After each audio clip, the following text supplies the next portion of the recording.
Taip, tai buvo analizuoti sankryžos rekonstravimo variantai. Čia parodyti du vieno lygio sankryžos rekonstravimo variantai. Pirmoji yra pasiūlymas įrengti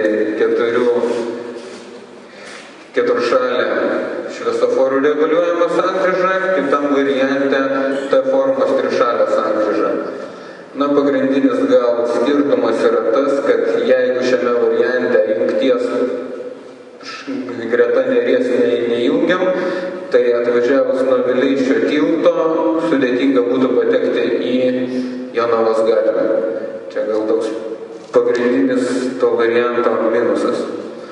Toliau buvo nagrinėta eilė dviejų lygių sankryžų. Tai yra praktiškai tas pats variantas, tik tai sankryžos vietoje įrengiamas viadukas, nuo Jonavos gatvės srautas paleidžiamas po viaduku, jis gali išsiskirti Senamiesčio kryptim. Taip pat buvo nagrinėti du variantai su pravažiavimu po tiltu ir be jo.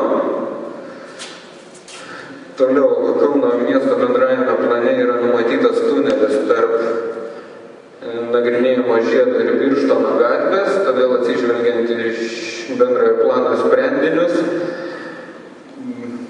buvo pasiūlyti variantai, kaip galėtų atrodyti sankryžas, jeigu būtų įjungtas pastatytas tunelis. Vienas, toliau kitas variantas, jie iš esmės per daug nesiskiria. Toliau tarp šio ir prieš tai buvusių gal skirtumas yra tas, kad Jonavos gatvė pasiūlyta iškelti viaduką, priešingų atveju buvo naujos jungties iškėlimas į antrą lygį. Taip pat nagrinėtas variantas transporto srautų paleidimo iš Jonavos gatvės per Senamiesčio teritoriją, tačiau rezultatai parodė, kad Senamiesčio papildomai apkrauti negalima, nes visas Senamiestis būtų paralyžiuotas. Ir nagrinėtas keletą žiedinių sankryžų, pynės formos, čia vienas trišalė. Ir toliau, jeigu būtų statomas tunelis.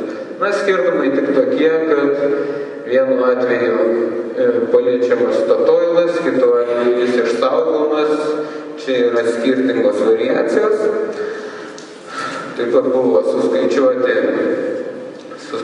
atskirų projektų įgyvendinimo preliminarios kainos. Ką galima pakomentuoti, jos kai kurios iš jų siekia 26 milijonus litų. Ir vienareikšmiškai visų sprendinių įvertinti neišėjo, todėl buvo pasirinkta kelių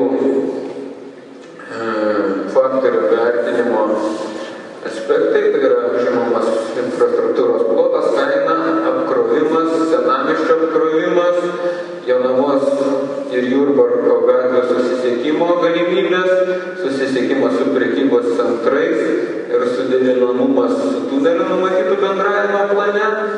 Iš viso išrinkta 4 variantai, kurie gavo maksimalius balus. Vertinimas buvo kaip mokykla. 0, jeigu prasčiausi rezultatai lyginant su 4, jeigu geriausiai atitinka tam tikrą kriterijų.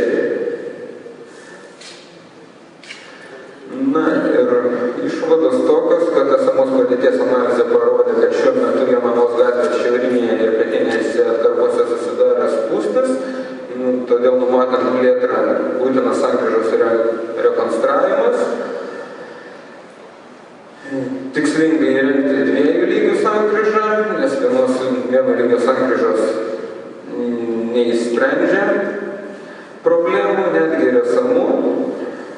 Toliau papildomas ir jungties įrengimas tik taip šiek tiek pagerinta esamą situaciją. Kaip minėjau, išrinkti 4 geriausi variantai. Taip pat rengiant detalųjį planą reiktų numatyti ir viešojo transporto mazgą, kuriame galėtų sustoti tiek autobusų, tiek troleibusų atskiri maršrutai. Tai trumpai tiek. Ačiū uždėmesi.